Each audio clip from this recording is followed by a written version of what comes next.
Hey, welcome to the Sales Squad Pod, the show that breaks down the skills sellers need to crush quota and advance their career. Hosted by Lisa, a top enterprise AE, Sarita, a frontline leader, and Donna, a former leader of leaders. We met in the sales trenches at Salesforce. We're moms, we've carried a bag for decades, we've gone to club, and we've got you. If you're ready to up-level your game and career, let's jump into it. What's going on? What's going on, Sales Squad Pod? It's Sarita, and I'm here, of course, with my co-hosts Lisa and Donna. We have got an awesome show for you planned today. The topic, I believe, is not spoken about enough, in my opinion. If you've ever been overlooked for a promotion, felt like you followed the so-called rules, and wondered, seriously? I've been working my behind off. Why is that person getting the promotion? Today's episode is certainly for you. We're going to dive into the specifics around navigating that unwritten rule book, the career game that no one really explains. So let's dive right into this one. I think we all have such lived experiences on this topic. Donna, Lisa, I'll actually pass it over to you to get spicy today. Where do you stand when it comes to that unwritten rule book? Lisa, I'll go to you first. I'm sure you've navigated this before.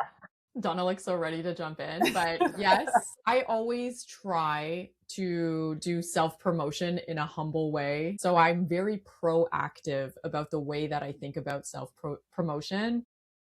I mean, in terms of being overlooked, my thought process is always how do I become the first person my manager thinks about when something comes up? And so I tease little seeds in every conversation that we have. So I have seen other people be overlooked just because they're quiet. And I just don't want to be that person. So true. Being quiet is really interesting topic because, as a Jamaican immigrant to this country, that feels like something that was almost instilled in me from such a young age, right? Like, stay quiet, do your job, keep it going, just keep it moving. You're going to get that promotion. What's right for you will happen for you. Children should be seen and not heard, right? Back to one of those old school style of thought process.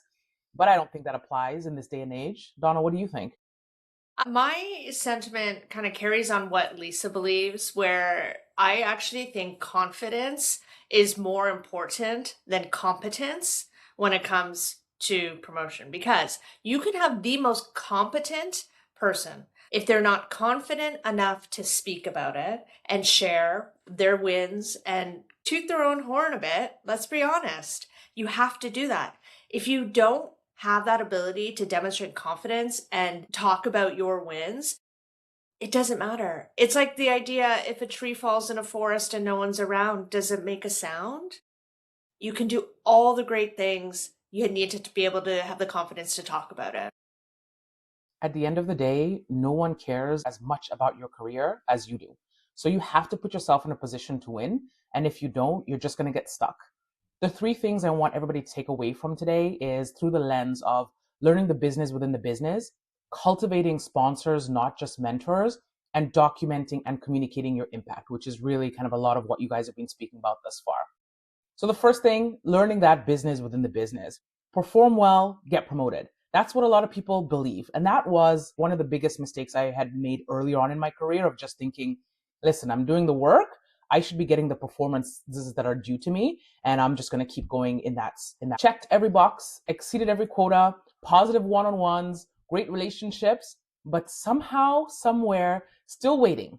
And meanwhile, others with that similar or maybe even lower performance seem to be moving faster around me. It was an opportunity for me to really think about not just the performance piece of it, but like what is happening outside of the day-to-day that I am not a part of. I think about the golf games, the after work drinks, the opportunities to just get that one-on-one time with leadership. That's where I think a lot of my learnings came from. Curious to understand from you guys if you saw something similar, if you believe that there is an underlying business within the business that you have to learn from. What did that look like for you in your career? Yeah, I might throw it back to you, Sarita. Like, what ended up clicking for you to even notice that those things were happening when you might not have been invited to those things? Oh, yes. Really great question. For me, it was a moment in time, right? Because it was always that moment where you click. Yeah. Sometimes it's very obvious, sometimes it's not. But for this particular topic, it was very obvious. It was a after work drinks event that a lot of my coworkers were saying, Sarita, like just come for a drink. Like the VP is going to be there. The AVP is going to be there. You should probably be there. I mean, in my particular case, I had other conflicting situations. I had my kids to get home to. I had to do the pickup of the daycare.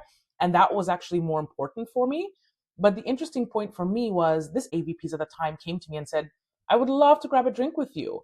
And for me, that also clicked in terms of it was, I would like to talk to you a little bit about your career.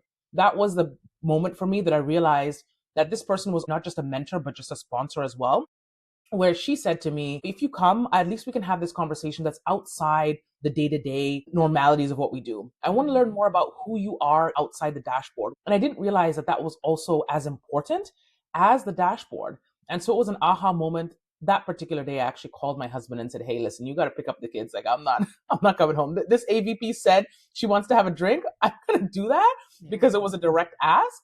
And at the time, I wasn't sure what was going to come of it. Of course, it led to continued discussions and sponsorship, but that was the moment for me of, listen, just have the drink, have the 30 minutes conversation, and you never know what comes to fruition after that. I'd love to build on that and offer my perspective, having been an AVP and having been in that position where I am trying to get to know AEs. And there are so many more AEs out there than I can speak to. And so having this opportunity, we talked about happy hour and drinks. Some people don't drink. Some people need to get home and they think that's not for me. While it's under the guise of it's a drink, it's not. It's a conversation and it's an opportunity to connect. It's like the book club that I go to where half the people don't actually read the book. We just drink the wine and we have a chat and it's an opportunity to come together. Okay, guys? So it doesn't actually matter the drinking part. I think the key thing here is when you do have that conversation and you're in that environment where it's casual, Lisa touched on it. She finds ways to insert things that she's doing. I think it's a lost opportunity if you have very little face time with your AVP to just talk about the weather, to talk about superficial things. I think there's an opportunity for us to plant little seeds and see if the leader wants to engage. So for example, they say, how are you doing? And you can say, oh my God, I'm so excited. I had a breakthrough this week. Stop. See if they ask you, what was your breakthrough? And you share a win that you had. Or you say, you know what? I'm really proud of myself. I worked through a really difficult challenge this week. Tell me more. Mm-hmm. Think about how do you almost like hook them into asking you more. And maybe they don't want to talk about that, and that's okay. But you share enough to open up the door to that level of conversation. Take that opportunity and see if they take the bait or not. And those moments culminated over time. That's how you actually develop relationships and you develop a brand. Donna, she's always getting after it. And she also perseveres through the tough times. That's how you develop a brand. Yeah, I love that, Donna. And every single meeting is sales. We are all salespeople. And I think about what you said, Sarita, trying to get to know that AVP or that AVP trying to get to know you outside of the day-to-day business. And I think about this as selling the onsite. I try as much as possible not to have my first meeting with my customer be the meeting. I always try to pull them out of the office, do a happy hour, do a coffee, do a lunch prior to being in person with them for like the actual demo or whatever we're there for. And this reminds me so much of that because you are developing a relationship with that person outside of the day to day. And I just feel like you can bend the walls of the Zoom meeting in person so much more. And Donna, like that was such a sales move, the hook, right? That's exactly how I would hook my customers because if I'm just talking at them, they don't take as much in. So I love both of what you just said because to me, this is just as much as a sales call speaking to that AVP and selling myself as it is if I was speaking to a customer trying to sell a deal.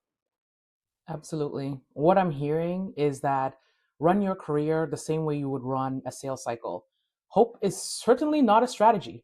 And understanding what you need to do can help you advance more strategically and not accidentally. Let's do this on purpose. Let's not hope to be noticed. You want to become almost impossible to overlook because you've put the steps in place and you've planted those seeds. I want to pivot a little bit to talking a little bit about not just learning the business within the business, but cultivating those sponsors and not just mentors. A lot of times, these two pieces get very, very confused. Mentors will certainly help you grow, but sponsors are the ones that are actually going to help you to move. And you can actually be over mentored out. Everybody wants to mentor somebody, right? Everybody wants to be in a position to help the next person have a conversation. But what you're really looking for is that sponsor to talk about you in rooms that you're not in, to help you to move within an organization or outside of an organization. And typically, a sponsor is someone who's senior, believes in that potential, understands your impact, likely because you've been explaining your impact and talking through these things. But the final piece being advocating for you when you're not in that room. Don, I want to pass this one over to you because you have been an incredible sponsor, advocate, person for me personally. And I know that you have done the same for many, many people. I want to understand a little bit more about what does a good sponsorship look like and what should somebody who is being sponsored be doing to make it easy for you to speak about them when they're not in the room. Okay, I'm going to start with a little story of when I actually benefited from having a sponsor. And I realized and I started to really put the dots together on the difference between a mentor and a sponsor. So I was living in London and I had met a boy who I ended up marrying, and he wanted to move to San Francisco. American Express was my employer. And I had literally just moved to England a year prior. They got me the visa. And now I was saying, I need to go to the US. And not only the US, I'm not going to go to New York where the HQ is. I need to go to San Francisco where we don't have an office. My leadership knew that this was what I wanted. And the message got filtered up, and a very senior man in London office at American Express called a very senior guy in New York and said, Donna Lynn is moving to San Francisco. I never asked for that to happen, but that happened because of the work that I did leading up to that point. So I'm going to answer your question now. The things that I did, number one, I think it goes back to our conversation at the very beginning of this call, which was I made it known when I was doing good work. And I shared it with my leader and my leader's leader, who then would trickle it up. But if you don't start with that first upward movement, it's never going to happen. So I think number one is making it known. Number two, the person that picked up the phone, I did not report to him. He had hundreds of people in his organization. But anytime we were out socially, anytime we were in a group event, he knew who I was because I took effort to speak to him like a human.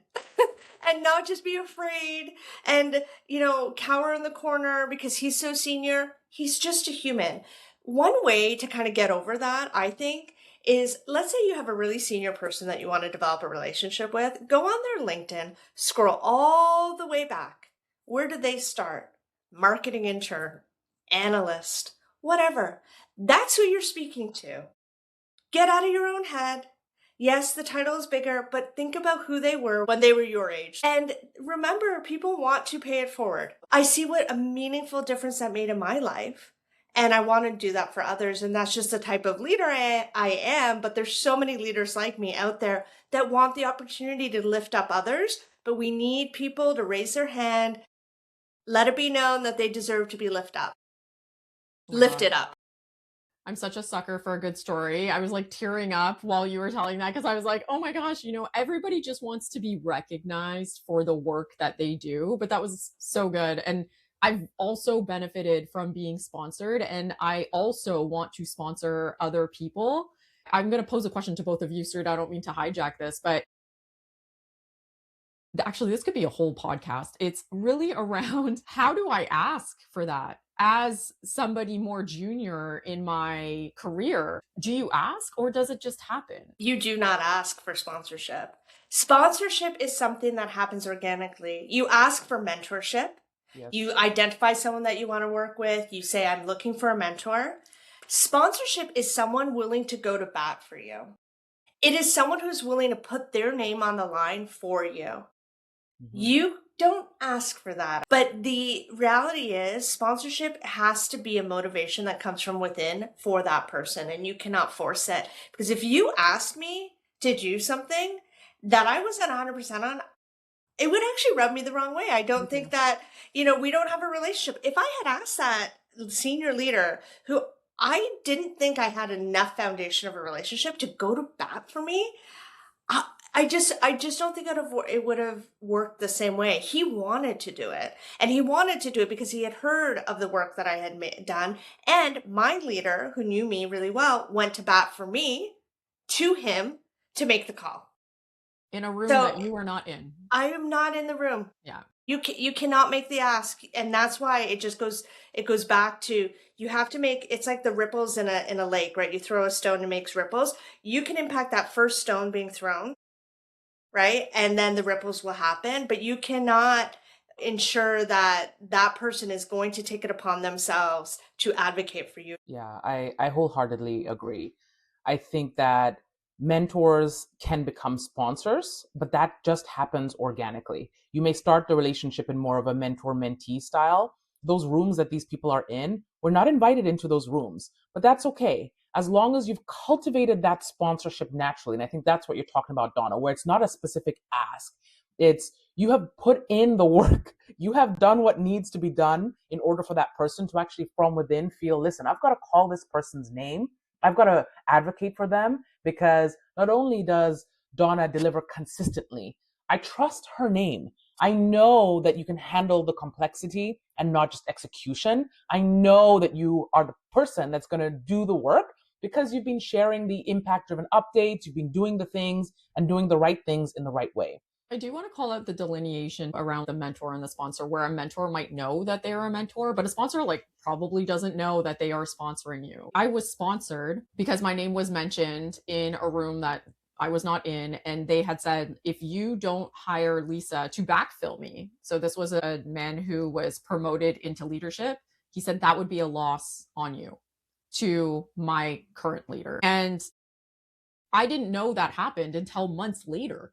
I got this promotion, and then I'm in a one-on-one with my boss, and he had said, I was told, if I don't hire you, this is a mistake and it will look like a mistake in my behalf. It just all of a sudden dawned on me that this guy, Nick, had said something about me, and I had no idea that it even happened. And he probably had no idea the merit it had on my career. But I think sponsorship is just a little bit more invisible. I feel like I need to do a point of clarification, because my knee-jerk reaction, Lisa, when you said, is this something you can ask for? I said, absolutely not. And I was thinking about it from that lens of that story that I shared, where a very senior person that I did not have a strong relationship with advocated for me. I do think 100% you can ask someone who you do have a trusted relationship, you've built a rapport with, they know what you're worth. You can ask for them to advocate for you or on your behalf. So for example, in that example where I wanted to move, there was a role of interest for me in New York, but I wanted to be able to do it in San Francisco, and I was managing the Google Microsoft relationship. So having the opportunity to say, hey, there's something here. And I told my first line leader, I don't know if I'm going to be able to get it. I don't know anyone in New York. Then it trickled on. So I do think it is important to make an ask. I just think we need to be mindful of where are you making the ask and what level are you making the ask at? Because if you don't have a trusted relationship, I don't think it's necessarily appropriate to make that ask. So just felt like I needed to clarify. So what you're saying is, don't blindly go to the president of the company and say, please, I need a job in San Francisco randomly. That's what you're saying. Thank you. I'm glad my message was clear, Sarita. You are a quick learner. I'm trying. So what I've heard so far, it's okay for someone to advocate for you. It's okay to want to be seen, and it's okay to position yourself for bigger opportunities. But now I want to ask a little bit about this idea of documenting and communicating the impact. We've touched on it a little bit throughout the conversation today, but I think it's important for people to understand not only is your work powerful, but it's more important that if it's powerful, people need to know about it. The people want to know what you've been doing. That self-advocacy, I think a lot of people think about it as bragging, but it's actually more of managing the data behind you, but also managing your story. What is your story and brand to the business, and how do they know about you? What would you say are ways that they can keep those wins, advocate for themselves, and log that information? What do you do, Lisa? What does your day-to-day look like? How do I know that Lisa's awesome? Because I know you're awesome, but somehow that just happened naturally. Yeah. Um, I think I might have spoken about this in another podcast recording that we had done, but I am going to say it again if this is the first time somebody's listening, and even if you haven't heard it before, because I think it's that important. If you are in any sales role and you have a Slack situation, I have a personal Slack group. This is called Lisa Moscatelli's Big Bets. And every Friday, you better believe that I am putting a paragraph in there about all of the things that we have gotten done that week. And I position it in such a way where I have added all of my stakeholders, my SE, my SE's manager, my architects managers. I have added any BVS folks are in there, my BDR, their managers, like every single person basically I add to this. And what has happened is I usually go up one manager level or manager and their manager level. So my AVP is also in it. I set it up like, here's our pipe. This is what we piped for the week. Here is my outreach for the week and how we're thinking about our accounts. This is how I move the deals forward this week. And this is what's on tap for next week. I always put in a gratitude component in there to say, thank you, SE, who did this crazy demo for us. Like, we got really great reviews on it. I always use it to call out the folks in my ecosystem. And I do it every week. And what happened was my AVP saw it and was like, this is very good. This is gold standard of how we should be thinking about our deals and our accounts, my patch. Everyone should be doing this. So he added his boss. Now I got SVP in here. Then I had an outreach video that I had done. It was a Loom video that kind of went like viral within our organization because that was sent around. Guess who got put into my group is our CEO. So my CEO is now trapped in my Slack channel. And every single week, Lisa gets a chance to say how awesome I am. And this is just visibility to say, this is all the work I did this week. This is what's going to be put into next week. And this is how we're moving the deals forward, just outside of Salesforce Notes, because Salesforce Notes can only give you so much. It looks organized. It is polished. It gives me a chance to point out other people in the crazy work or wonderful work that they're doing. I just think that anybody who's not doing this, who has access to Slack or Teams or whatever you folks are using, I think you're doing a disservice to yourself because it's that weekly little tidbit that I get to say, hey, look at me. Love that. Thank you for sharing. Gold standard. I think it's important to just keep a folder of some sort. This is essentially what you're doing. It's a folder of those wins, maybe the challenges, and being able to call out those people that are maybe not even advocating for themselves. So that cross functionality, I really like the partnership that you have there. Donna, what does that look like in your world? When I think about making the transition from maybe first line to second line, from RVP to AVP to SVP to running your own business. I mean, there are so many ways that you can think about not just advocating for yourself, but documenting and communicating that impact. What does it look like in your world?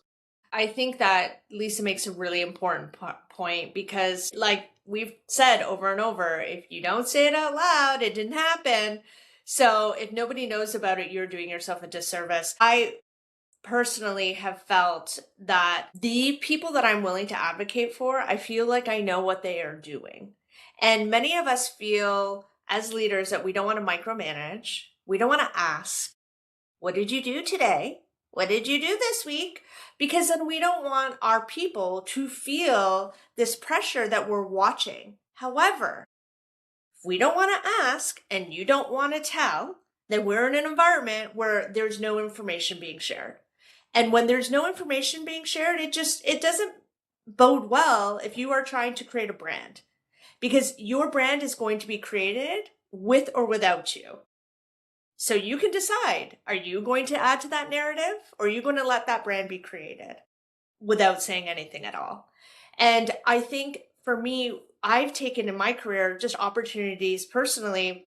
For example, systemize it at the start of status meetings. In your status doc, one win I've had this week. What are your wins? And those wins are the ones that then over time you collect them and they become part of your brag book or whatever you want to call it, but your list of achievements. The one perspective I want to make sure everyone understands, having been a leader and a manager of managers, I don't think individual contributors truly understand the importance of your manager advocating for you. I have been in calibration meetings where we are literally talking about every single individual contributor in the organization, and we're stack ranking people. If your manager doesn't know you, doesn't know your achievements, where do you think you're going to fall in that stack rank? And Lisa said it. She wants to be top of mind for her leader whenever any positive opportunity comes up. So that is how you need to be thinking about it. You do not need to hide because that is doing you a disservice. There was a job I had where at one point I had 14 direct reports. And when I left that role, I felt like I knew some of them, a handful of them, so much more than others. And the ones that I didn't know just didn't let me in. They didn't share anything with me. They didn't ask me to join calls. I think the folks that didn't bring me in, maybe they felt like they didn't need me. They were, operating in their own rhythm. They didn't want to bother me. But I want to be bothered. Like, that's my job. So I think it's a disservice. Long way to say I have a lot of feelings, clearly, about this topic. And Sarita said it in the beginning, nobody cares more about your career than you do. I've heard a few times. So when I was at Salesforce and I was the president of the Women's Network for Toronto, we talked about the brag book or the smile file or how you have your own Slack. And I would screenshot whenever somebody sent me a nice message, I'd throw it in there. And so I had like an accolades book. I actually took those for my interview for the next roll up under the why me section. And I just put in all of my accolades, which were like the screenshots of everybody. And I was like, here's the proof. Go talk to these people. You know them. So I just think that it's really important that you are collecting those things. I think so often salespeople, we sandbag our pipe, we sandbag everything.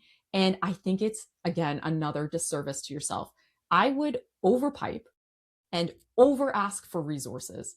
So this gave me a couple of things. One time we piped a $4 million deal to get the CIO an invitation to the masters, but you will be so surprised of how many folks will come to your every beck and call when there's money on the table to say, here are all the resources. My goal as an AE is to get everybody who is smarter than me in this deal to make my deal bigger. And I just found that it was such a good way and finally a click for me to say, stop sandbagging, because now I can get my RVP, my AVP, the head of our architect folks, like everybody's jumping in to help. And even if that deal wasn't a real $4 million deal, like it grew from 2 to 3. Like it was a real $2 million deal, but by the end of it, it was a $3 million deal. So I just think that we need to stop sandbagging and ask for the resources. I always think like, how can I get an unnatural amount of time and resources in comparison to my other colleagues? Unfair share. Exactly. Thank you. Oh my gosh. This is Donna keeps everything brief. Thank you very much for that. I want my unfair share of time and resources, and that's the way to do it. We all want our unfair share. We all want that opportunity. The brag book, the smile file, being visible, and really sort of that over communication are a lot of takeaways I've taken from our conversation today. So thank you both for sharing. Really, what I want to end this conversation with is we spoke about learning the business within the business. We spoke about cultivating sponsors and not just mentors. And we also discussed documenting and communicating your impact. So my key takeaway for me is that visibility really is not vanity, and it's actually the strategy that we all need to start applying. Not just doing the work, but be seen doing it. So I'm going to leave here today writing my brag book about what I've accomplished today in my weekly wins folder. What are you going to do, Lee? I have been talking about this podcast a lot to my colleagues to say, today's Friday, I'm going to write everything that I did, but I'm also going to write about like what I learned. And that's another thing. I listen to podcasts and I put it kind of in my weekly learnings. So I think this podcast can be in our weekly learnings for my brag book today. What's in yours, Donna? So considering I am my own boss, which is wild, no one's going to promote me, friends. It's all on me. My brag book looks different. It's more for self-motivation. So for me, the accomplishments that I have, the verbal I got on an opportunity this week, the proposal I sent out, all those things are accomplishments and achievements that help me continue to move forward and gain momentum. So don't just look at a brag book as like, I want to get promoted. A brag book is also like, man, I have come a far way from the start of the year or 12 months ago or 5 years ago. And that helps me keep going and know that I'm continuing to improve. That's it. Thank you so much, Sales Squad Pod. It's been an awesome journey with you today. Appreciate the conversation. Lisa, Donna, it's been fabulous as always. If you don't already, like and subscribe and comment below. We would love to hear more from you and give us some ideas also for our next podcast. Thanks, everyone. Take care. Thanks for joining us for another episode of the Sales Squad Pod. We're building a community of serious sellers and leaders who want to operate at the next level, and we're glad you're part of it. If you found value in today's conversation, we would love to hear from you. Send us questions you'd like us to tackle in future episodes, and whether you're listening on Apple or Spotify, be sure to hit like, follow, and subscribe so you don't miss an episode. You can also find us on Instagram and YouTube at Sales Squad Pod.